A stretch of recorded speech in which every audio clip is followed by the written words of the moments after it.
Yeah, baby.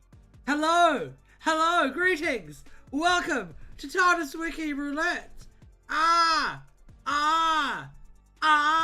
Okay, good, good. All the normal people are gone. It's just us there. Welcome to Tardis Wiki Roulette on Something Blue Audio. I am Ryan, this is Alan, and we are here to entertain you in this wonderful show that has all of the thrills of gambling with none of the financial risks. Alan does look tremendously forward. Now we're going to add more stuff. Ha ha ha! We're off to a really good start. So, gonna try and go for an hour today because arm is a little messed up. But if I can go longer, I will, because I would love to. But we're going to try and get some really good entries in. I just recovered from that throat thing. My voice is fine now. And then immediately, like... Not sure if you added Judge Dredd here. I'm pretty sure I did. Pretty sure I did. Yeah, I did. We're cooking. Hi, Craig the Panda. Good to meet you. Very good to meet you. Okay, let's do this. Let's spin the wheel, yeah? I think we should do a good old-fashioned wheel spin. The stream hadn't properly started yet, so I couldn't see. Glad it's there. I'm happy you're glad. Alright, let's go.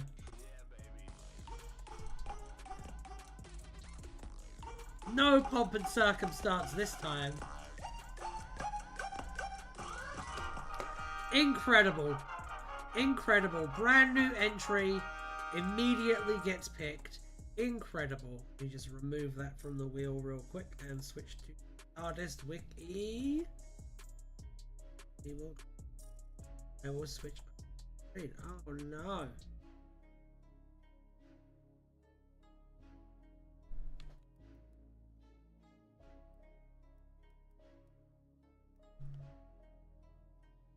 Are you sure it's Corporal Nutter and not something else? I think it's something else. That's I know, I figured. I've got it. I've got it. It's fine. It's fine. Fine. We're all gonna be nutting in a moment. It's fine. So, Corporal Nutting!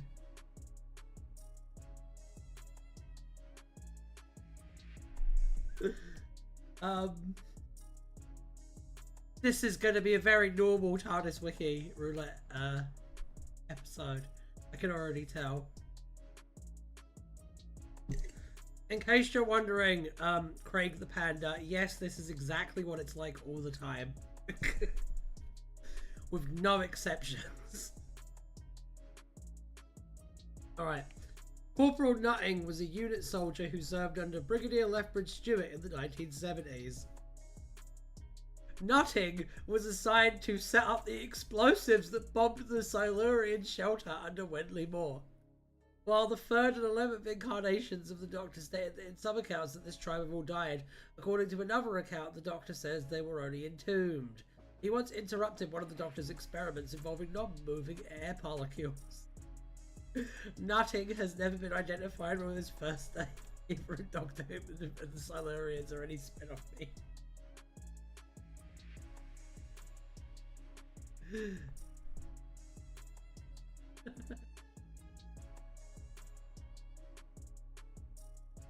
You may be looking for masturbation.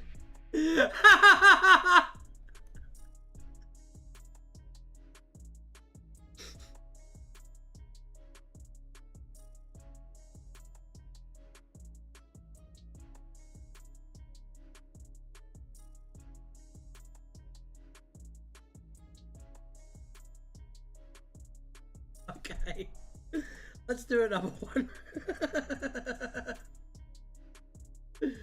Oh god.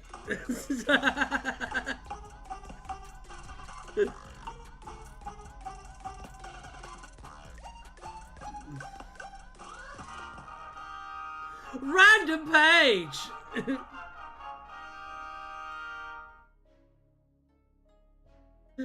I will add masturbation to the wheel. Yes. There, masturbation. Masturbation has been added to the wheel. I can see that pornography is also on the wheel.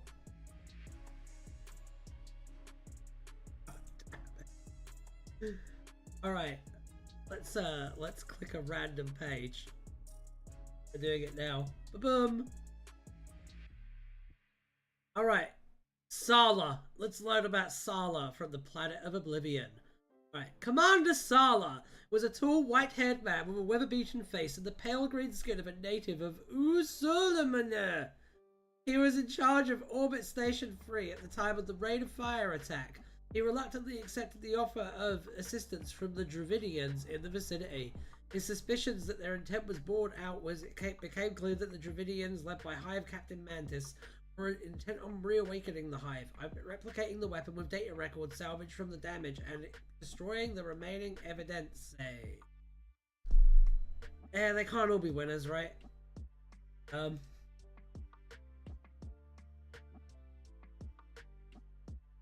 Whose fault is it that pornography is on the wheel? Well, I can't remember, Najawin. So, until I see some definitive evidence, I'm just gonna say you. I'm gonna say it's your fault. Man, I'm learning so much today. It's not, how is it my fault? That doesn't make sense.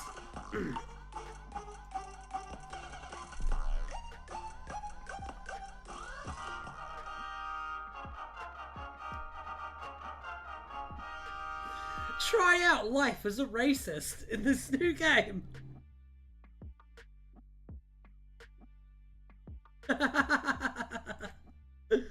Oh dear, we're off to a roaring start today.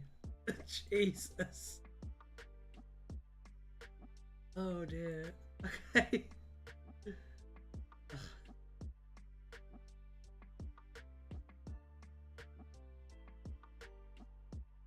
Aristide, you missed the nutting. You missed the nutting, I'm very sorry.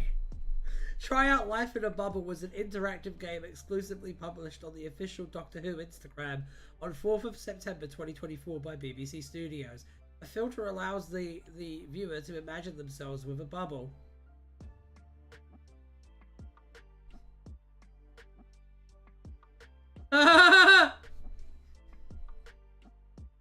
This story was deleted from the official Doctor Who Instagram early, presumably due to the implications of inviting the viewer to join Find Time, an exclusively white community who are depicted in Dot and Bubble as racist. The game was based on TV Dot and Bubble, depicting the bubbles from said story, as well as visually depicting Find Time and Lindy Pepperbean.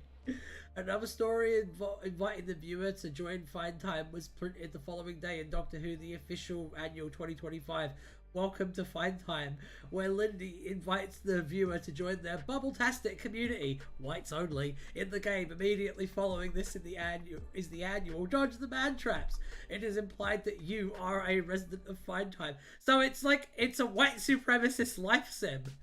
Is that what I'm like hearing? Okay, so basically, this was a horrible, tone-deaf idea, and I kind of hope that whoever had this horrible, tone-deaf idea, at the very least received some sort of disciplinary action, because, like, that's awful. Also, I'm going to cut this segment and make it a video now, because that's wild. Ship, this tab will never let us go. Alright, no worries. New stream edit coming soon, by the way. At least someone getting... I know! Fucking awful, man. Awful. Absolutely awful. I added the ship. Right. Let's spin it a wheel. Again. See, Alan agrees.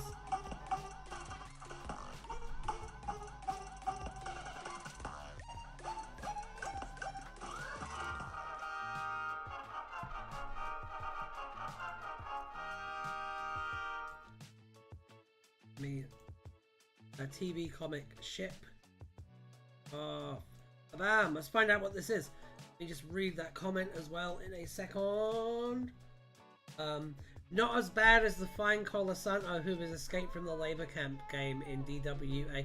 That depends. Is the objective of the Fine Collar Santo game to return Collar Santo to the labor camp? Because if not, no, it is not worse than the Dot and Bubble thing. The Dot and Bubble thing is like really bad. Like genuinely really bad.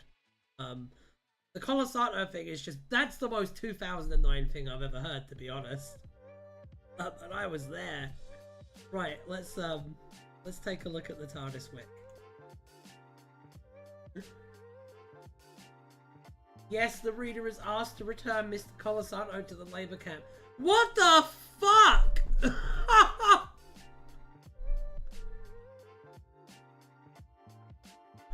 Oh god. That's also going in the video, by the way.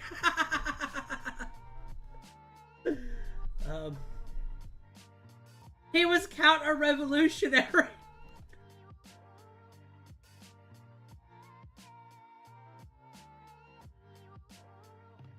Oh dear. TV comic was a ship which was used by Popeye. While the TV terrors, well, yeah, by the way, Popeye is canon to Doctor Who. Bye. There, I'll put that in there too. I'll put that in there too.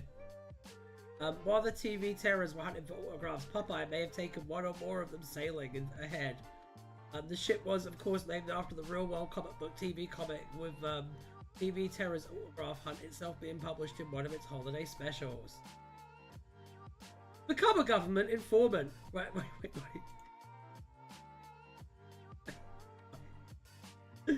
Become a government informant. Report on your family and friends. Fabulous prizes to be won. There you go. You can clip that if you want.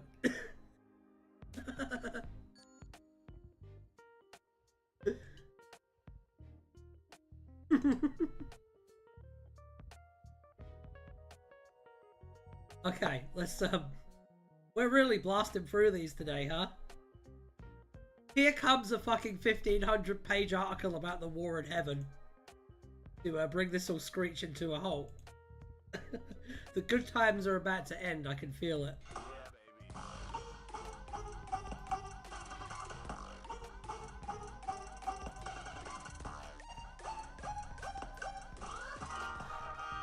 Unkindness! Unkindness. Some TV comic countergrains across the series and in multiple Doctor Who and Popeye together. We already did this one. We did do this one. So instead, I would like to say an unkindness instead, and like to say, and this might be a hot take, this might be controversial, I do not care for Graham Linehan. There's my hot take. Alright, let's spin the wheel again.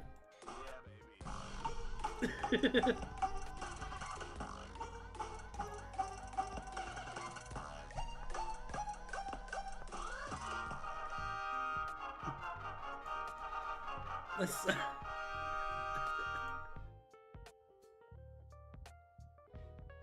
It appears Alan has rewarded me with a delicious lasagna, so everything worked out.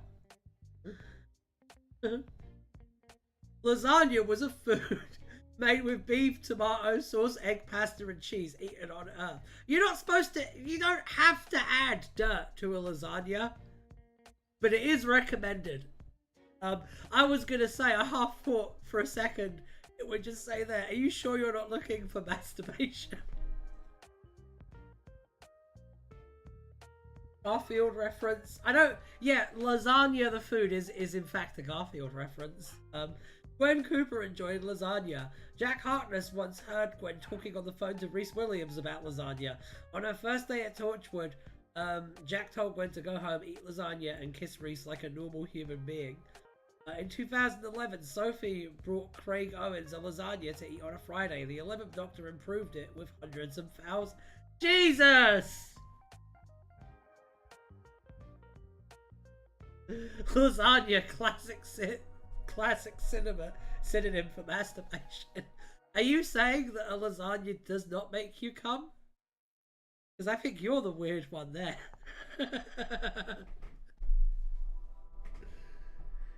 A seafood lasagna. Ah!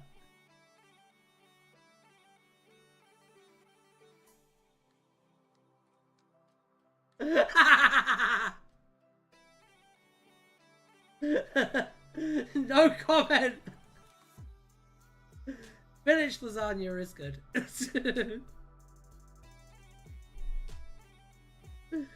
Oh dear, I added the thing.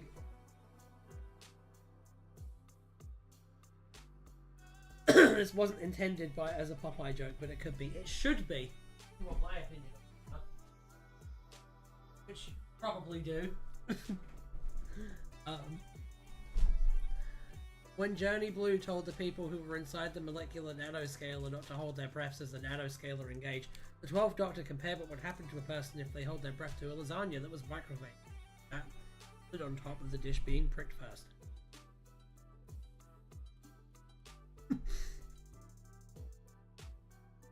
Sergeant Andy Davidson, Borough Police, enjoyed playing on his PlayStation while eating lasagna. Well, I mean, I respect that. I respect that a lot. Right. Find the wheel. That's the wheel. Found it! Found it. Wheel! Wheel! Wheel!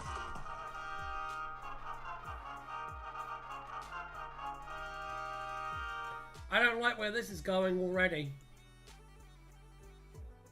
Already I don't like where this is going. Because wherever it's going, it's somewhere bad. Determine this.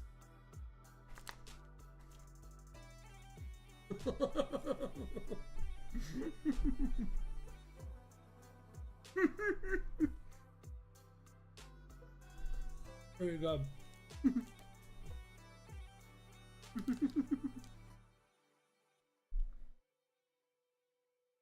There was a supposed ancient Gallifreyan legend which suggested the species descended from knitwear. The 11th Doctor spoke of it when explaining how Time Lords were born to Jack, the young reader of Doctor Who Adventures, suggesting that it was true due to 3 reasons: belly button fluff, his scarf phase, and the Time Lord DNA going knit one per one. I know, the belly button fluff thing is genuinely kind of cute. That's funny.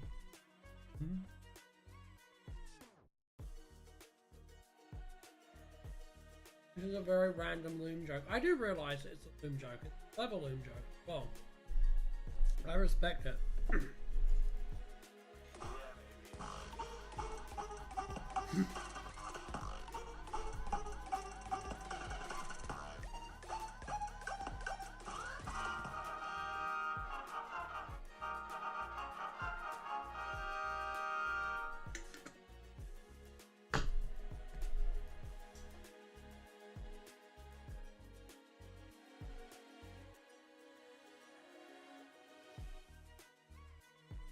You heard it here first, folks.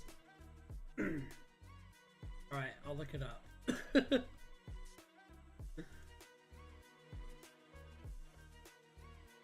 There have been some real clippable moments in this episode so far, my god. Okay. I can't wait. I can't wait to find out what TardisWiki Wiki Roulette's take on masturbation is.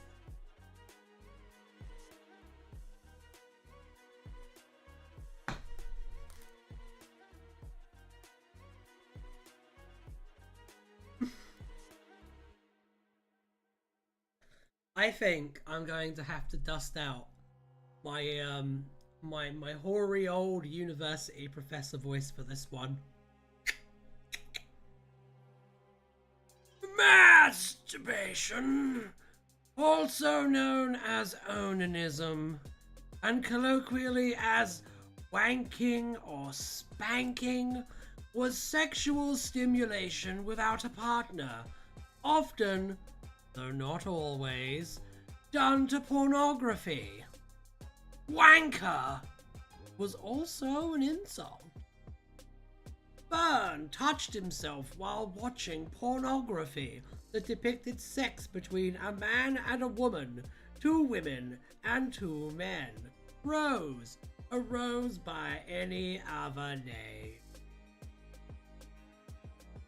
Banksy pleasured himself to a recording of Carrie Fletcher and Matt Stevens having sex in his club Night Spot's bathroom. Go on, son. Go with you all the way. He was alarmingly stunned to witness the sex gas in Carrie's turning Matt into a pile of dust. Before orgasm, Owen Harper later recorded Gwen Hooper's kiss with Carrie's for later, calling it a treat. Oh my goodness, I'm so terribly sorry. Calling it a treat. Rather than sleeping, Jack Harkness indulged in onanism and jigsaw.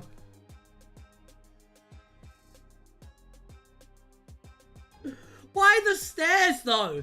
In October 2016, Mrs. Linda caught her husband fiddling with himself on the stairs. Is that from Class? That sounds like it's from Class. Are most of these gonna be from Class?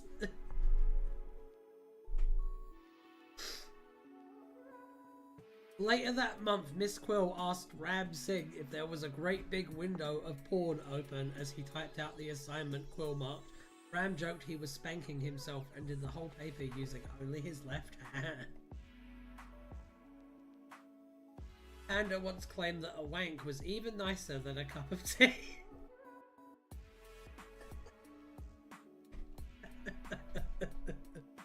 In the 27th century, oh here we go, Bernice Summerfield noted that through his production of literary xenopornography, her husband Jason Kane had turned himself into a doll for aliens to pleasure themselves with, and had essentially made himself into a product to be consumed by selling pornographic accounts of his encounters from random strangers to wank over. Oh dear. I love Doctor Who. Let's spin the wheel again.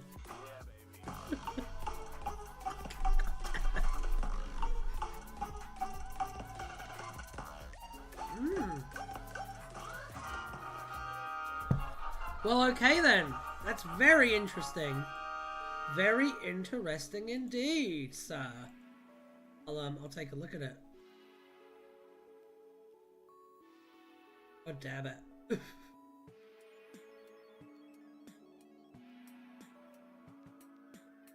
It's a title based upon conjecture.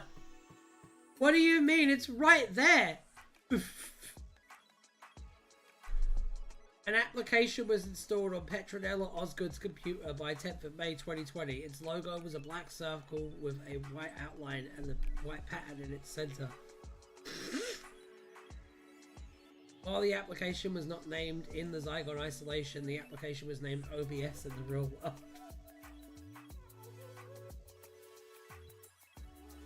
It wasn't named in the story. Yeah, but it's clearly OBS. Like, what else could it be? I don't understand wiki logic. Fine. I just spin the wheel and make off-color jokes. That's my job. It's your job to care about the wiki. And the rules.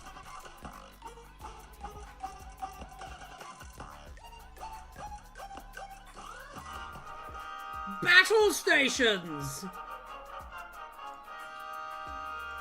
Which way is this going? Very curious now. But also excited.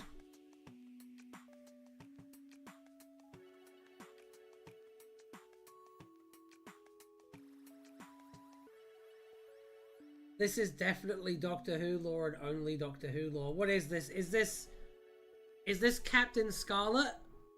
Is this Thunderbirds? Is this Space 1999? When is it? Find out. Battle stations! was a state of alarm which could be instituted at Marineville. Sounding battle stations resulted in the Marineville control tower and its immediate surrounding area moving into an underground air attack shelter 60 feet below ground. It's Stingray! On 23rd of January 2065, battle stations were called in Marineville when WASP's Chief Commander Shaw reported a complete loss of radio contact with Stingray, with the last message from Captain Troy Tempest telling of a Titan terrorfish attack, leading Marineville to remain at emergency red. This was reported in the first issue of TV Century 21. In February 2065, the fourth issue elaborated that Stingray had been attacked by Titan terrorfish while escorting the submarine aircraft carrier SA-3. A special correspondent in Marineville reported that 2 pencil slim hypodermic needles missiles were hydromic missiles were 30 minutes from blastoff with Titanica as their target. This was reported in issue 3 of TV 21, which also featured exclusive televote of Marineville under battle stations, provided by Marineville Press Office. The decision to put Marineville under battle stations proved to be well founded because a devastating rocket bombardment from WASP aircraft under Titan's control soon followed. Alright, not bad. Let's take a look at where we're going next on this wonderful journey through Tardis Wiki Roulette.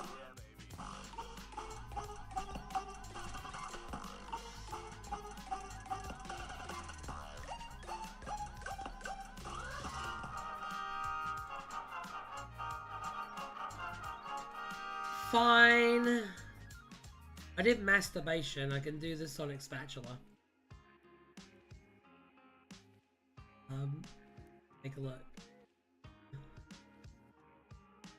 Oh, where'd it go? Suggest SpongeBob. I will put SpongeBob on the wheel. Thank you very much. That is gladly taken. Sonic Spatula was, despite its name, seemingly an ordinary spatula. When Doctor's illusion anti-gravity football was stuck out of reach in the star shed, he attempted to use his Sonic Spatula to get it down, warning Patience to stand back. Upon observing that it wasn't working, Patience found this obvious, telling him that it was just a spatula, although the Doctor consoled the spatula upon learning this, telling it not to listen to her. Sonic Spatula is a clear parody of the Doctor's Sonic Screwdriver.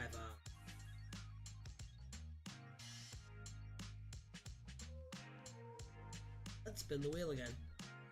Why don't we? Why don't we? Oof.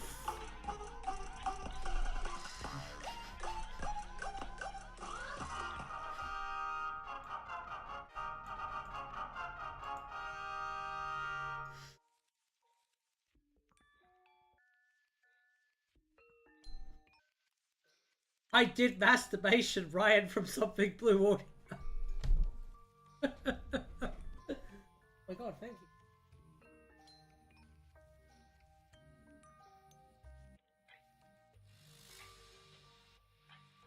You're all gonna have to wait.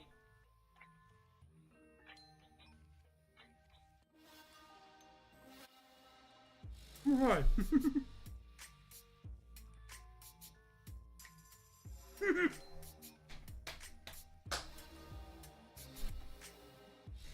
You know, Alan seems to really like that parody as well.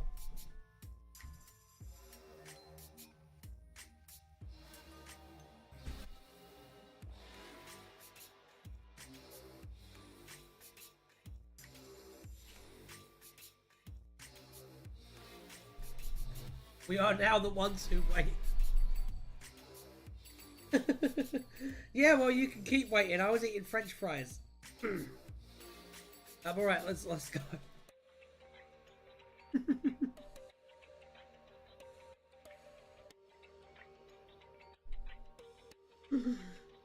Oh dear.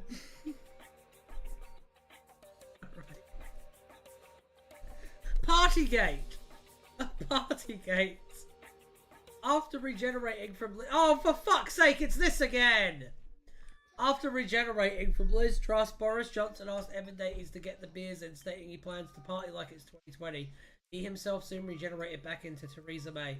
Although not explicitly stated, Boris Johnson's wish to party like it's 2020 is a clear reference to the Partygate political scandal, when members of the government gathered during the 2020 lockdown in spite of the ongoing public health restrictions related to Whovian. Oh, we learned a thing. Isn't that wonderful?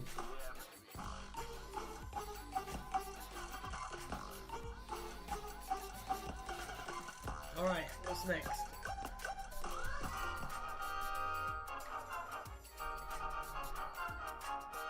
Amazing. I will take a look.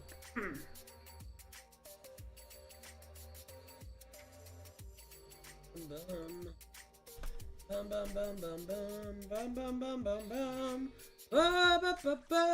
Godzilla! Da, da, da, da, Godzilla! Da, da, da, da, Godzilla! Oh. Have I mentioned that I'm on painkillers right now? Cassandra was the first installment in Things to Do with a Defeated Enemy and 7th overall part of Doctor Who Adventures #1. That is incredibly fucking bleak and dark. It was written by Paul Lang and illustrated by Christopher Cooper. This installment focused on Lady Cassandra and a humorous potential use of her as a beach towel. The 9th Doctor and Rose Tyler met Lady Cassandra before her demise when she exploded. This is unfortunate, as Lady Cassandra would have made a good beach towel in this hypothetical chain of events. But Oda must be careful not to wash the Cassandra towel in hot water to it doesn't shrink and to lose her at the beach. She would blend into the sand and take the opportunity to escape. World building.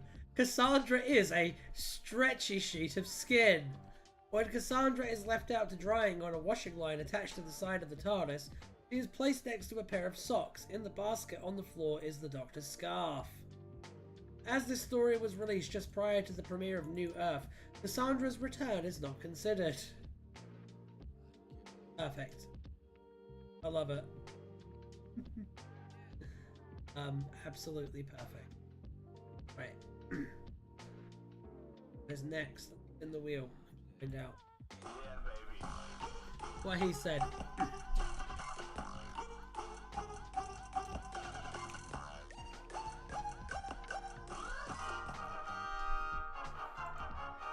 Go on, make your jokes. I will put bisexuality on the wheel. But make your jokes, make your deja vu jokes. Bisexuality is on the wheel. And now we're going to spin it again.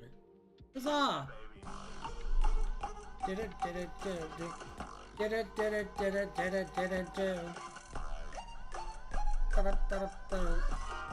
Roblox in universe and belly button fluff.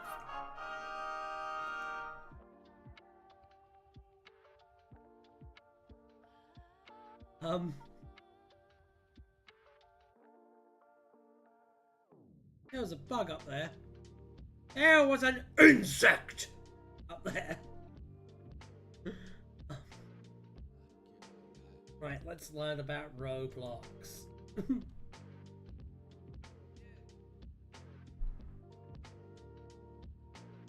Micah Richards introduced his penalty kick challenge as the ultimate penalty click challenge right here in Roblox. A cyclist in a BMX All-Stars themed area of Total Sport wore a sleeveless shirt with the Roblox logo in the corner. Yay! Let's spin the wheel again. Now!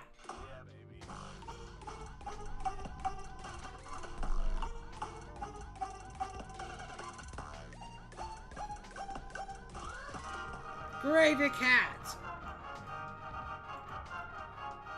I wish to learn the secrets of this Gravy Cat. Let us learn the secrets of the Gravy Cat. After receiving a letter from Grace asking what animal he'd be for a day and why, the 11th Doctor responded by mentioning various beautiful creatures in the universe, noting that she probably haven't heard of a Gravy Cat, diamond-spotted snout porker, or a pocket-sized camel dragon, all of which he found rather impressive. My favourite Doctor Who character, Gravy Cat.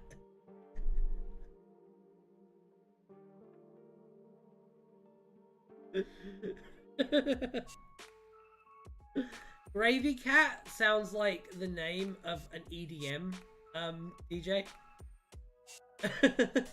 And it also sounds like a sex act as well.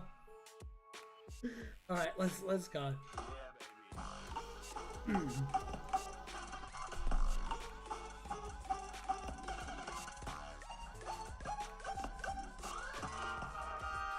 The metal seas of Venus.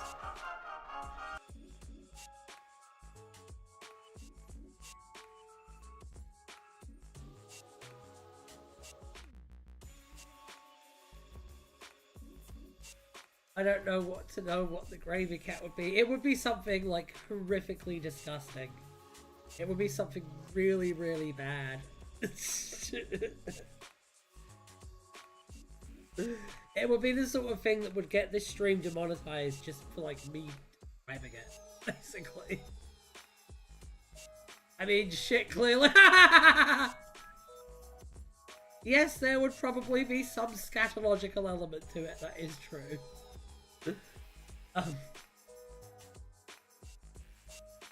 The metal seas of Venus. In some accounts, Venus was home to metal seas. In 1289 Cafe, Susan compared the metal seas of Venus to the metaphor of the soon-to-be moonlit desert being a great silver sea. In another telling of these events, Ping Cho then asked Susan to tell her more about the metal seas in exchange for accompanying her outside the tent and into the stands, before being distracted when following Tagana's suspicious exit from the encampment. According to a later account in which the First Doctor and Susanna visited Tiamat, Susan wrote in her 500-year diary about how they sailed the metal seas of Venus. When Charlton Mackerel corrected the 8th Doctor's claim that ostriches buried their heads in the sand, he asserted that Venusian oranges did, for peculiarly remembering the metal seas of Venus. You're impressed? I'm glad you're impressed. Later, in the 280th issue of the Drumport Entwister, a classified was posted for a second driving excursion into the metal sea of Venus, relative to May 2037 Earth time. As per the last excursion, its assistants were given the option of certain covered art gems and specialized equipment being provided with no need of surface gravity adjusting field generators. The classified was concluded with the contact details of Dr. Mark were provided. Good. Okay, let's spin the wheel again. Sorry, I'm a bit lightheaded. I'll add that to the wheel real quick. As I said, I'm gonna try and hit an hour. Not guilty. I'm trying to play through the pain though, because I know you guys love this. Spin the wheel again.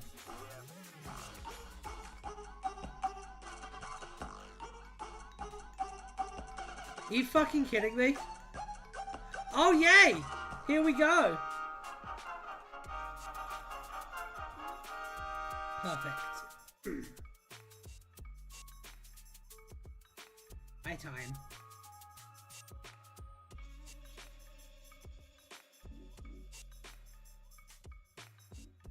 Well, that's depressing. Tardis Wiki.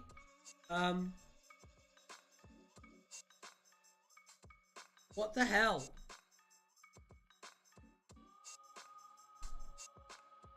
Anyway, let's spin the wheel again, I guess. Jesus. That's depressing.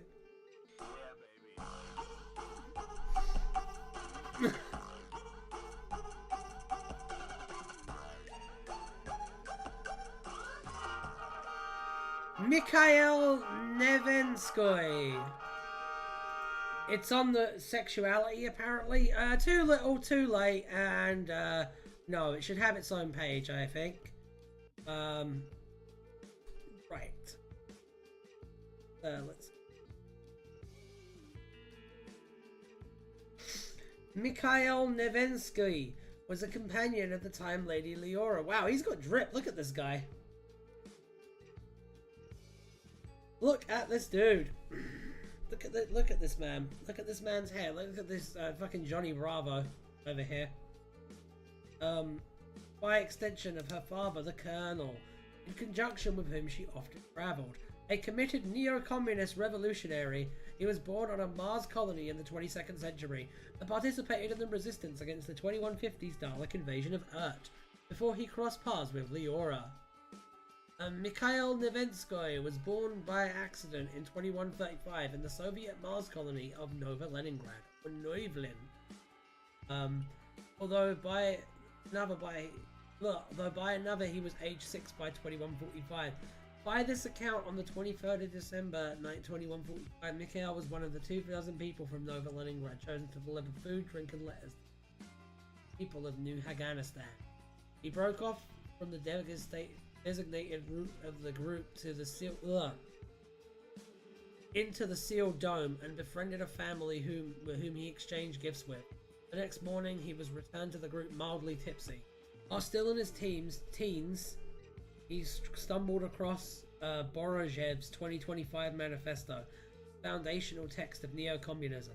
Now convinced of the evils of the Soviet regime and determined to help people bring about a revolution that would return to truly Marxist principles, he joined a band of revolutionaries, quickly becoming quite accomplished with many of the arts of revolution. Oh. Well, I'm not reading this guy's entire biography. But that's pretty interesting. Bye!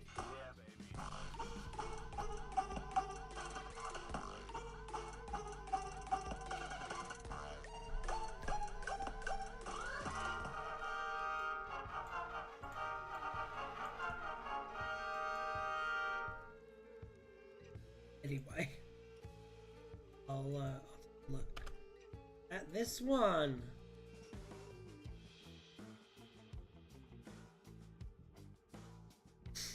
It's so odd to me that the 1980s American RPG gave us a communist companion. Kind of makes sense. He was definitely a cartoon character of a communist companion. The idea is clearly that the USSR never felt no one has its own space colonization. It's a fascinating time capsule. It is a really interesting time capsule.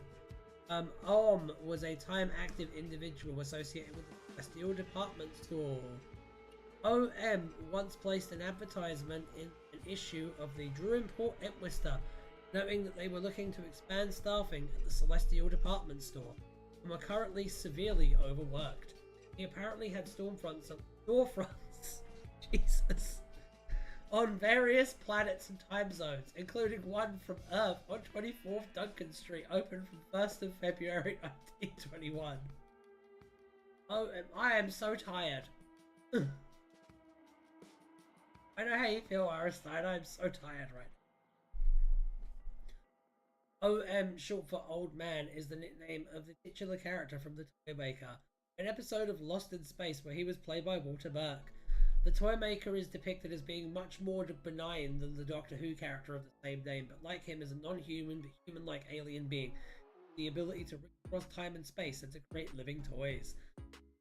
After accessing his derelict workshop in the Celestial department store, run by more of the same unnamed Time Lord-like species of powerful human-like aliens, through a trans-dimensional catalogue machine, the main cast of Lost in Space, befriending OM, who they discover has been laid off by the store against his will, but stayed in the abandoned workshop to try and continue providing the children of the universe toys.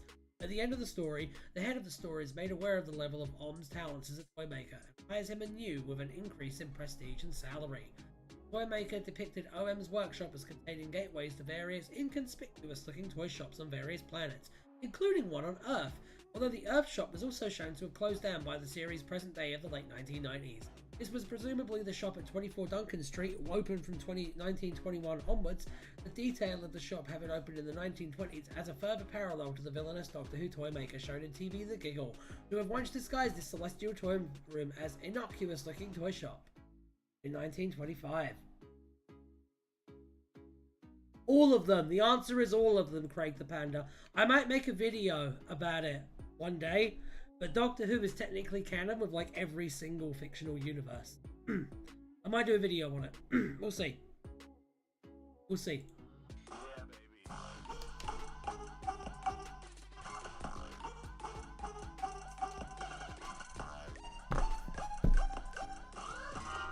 Garfield!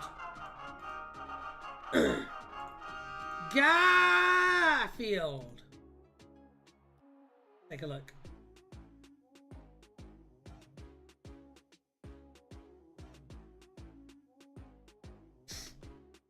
Garfield was a comic strip. In 1981, Perry Brown read the Garfield cartoons, which were posted on Bob Salmon's door. In 1997, Sarah Jane Smith looked for a magazine which had a Garfield strip while waiting in Pym's shipping's reception area. When the 12th Doctor was in prison, he found I Hate Mondays by Garfield in the library made of unwanted ballast books from old Earth. He took the book and equipped Always Got to Love a Book by a Cat. Bill Murray voiced Garfield in the 2 live-action films released in 2004 and 2006. The first film also featured the voice of Alan Cummings, while the second film featured Richard E. Grant among its voice cast, while Lucy Davis and Jane Carr appeared in live-action roles. Frank Welker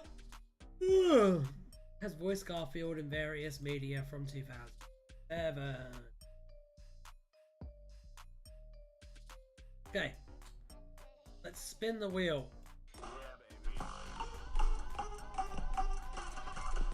Last couple of spins now.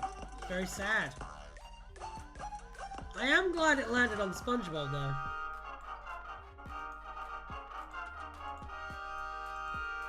There we go. There we go.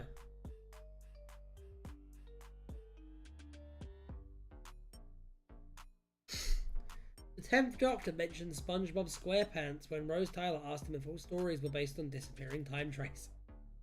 Rory Williams referred to Francesco as a big, stupid, great SpongeBob.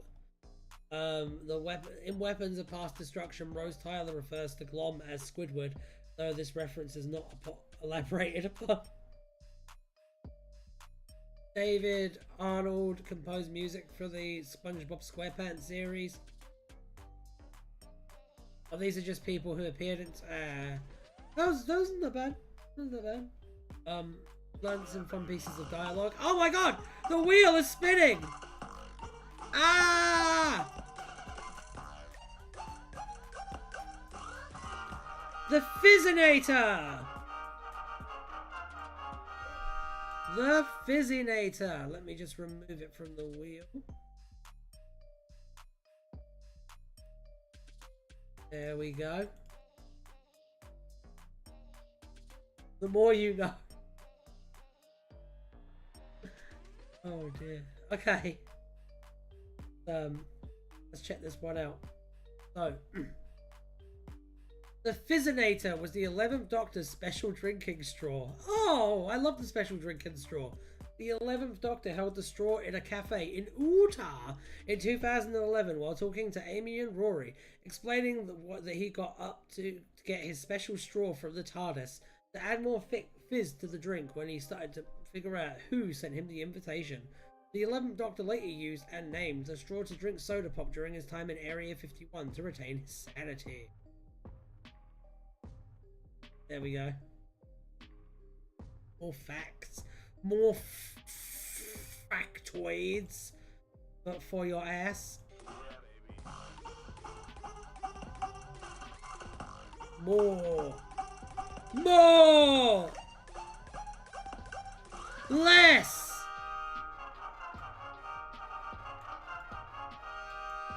Oh dear, oh dear, oh dear.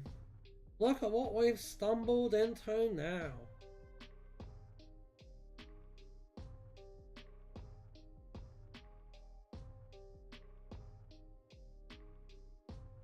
We need to learn about porn. It's important.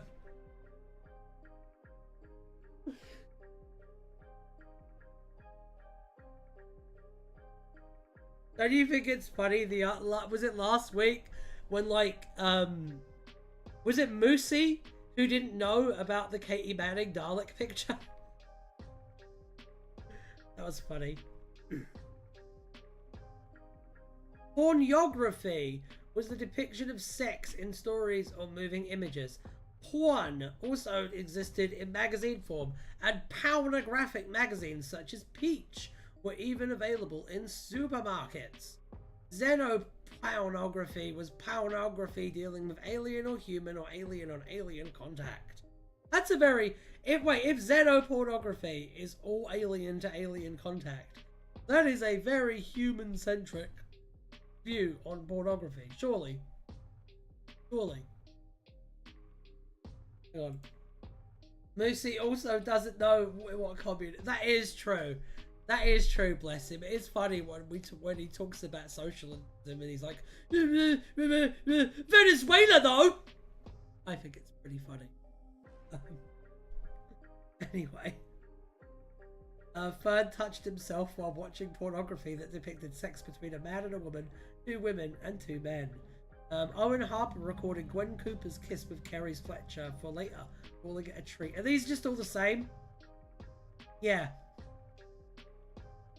Porn could be bookmarked. Alright. Well, I guess that's important information to know, you know what I mean? Oh, God. Right. Yeah, baby.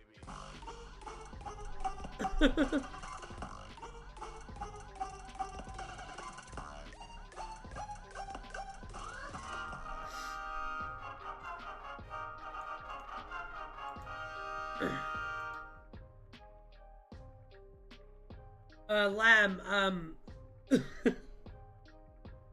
we're just talking about Moosey the other day, being Moosey. That's all. Oh, bless his cotton soul. Right, let's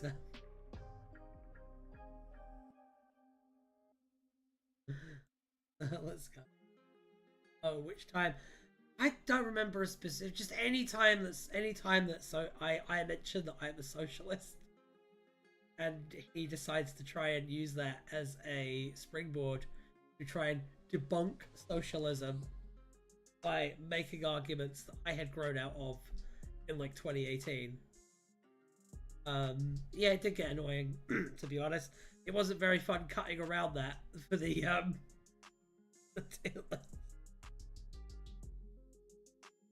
Okay. Claudia Blondeau is an English model who played the uncredited role of Muriel Frost in the Doctor Who television episode Aliens of London. Little information about Claudia Blondeau's career is online. Her modelling seems to have been primarily in the mid-1980s. Blondeau appears to have been on the cover of the Young Miss magazine and the April 1986 issue of the Good Housekeeping UK. What? None of this matters. You have good news, Lamb? Tell me the good news before I end the stream. Oh, did you join the Discord? Oh my fucking god, yes!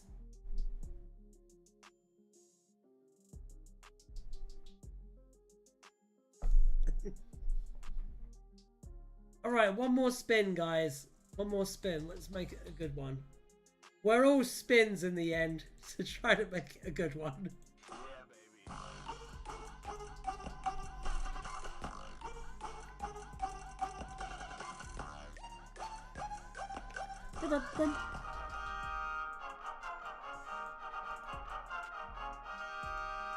Yeah, baby. You've been holding that joke in for over 2 weeks now.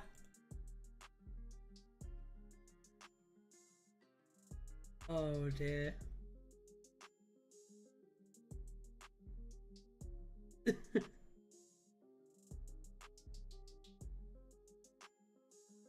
Okay. after the Sixth Doctor finished telling the audience that they had been watching Roland Rat, the series, and that they should now switch over to BBC One's Doctor Who, Reggie Rat jumped up, shouting that Doctor Who was rubbish.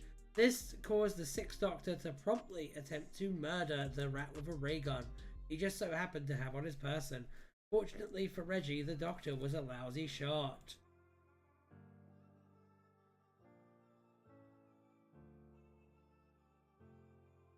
You mentioned the video about Syria from one of your recent vids that people from Syria want me to share. You should look at that video, people, that Najawin shared. Very important stuff. Right. I am now heading off. I'm going now. But this was fun. And I'm not sure if I'll be around on Thursday.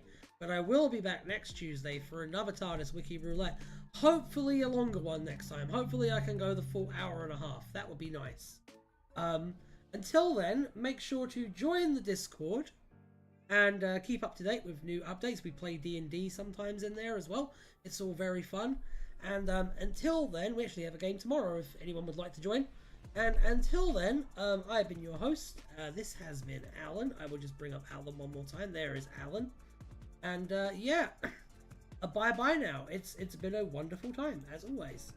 Bye!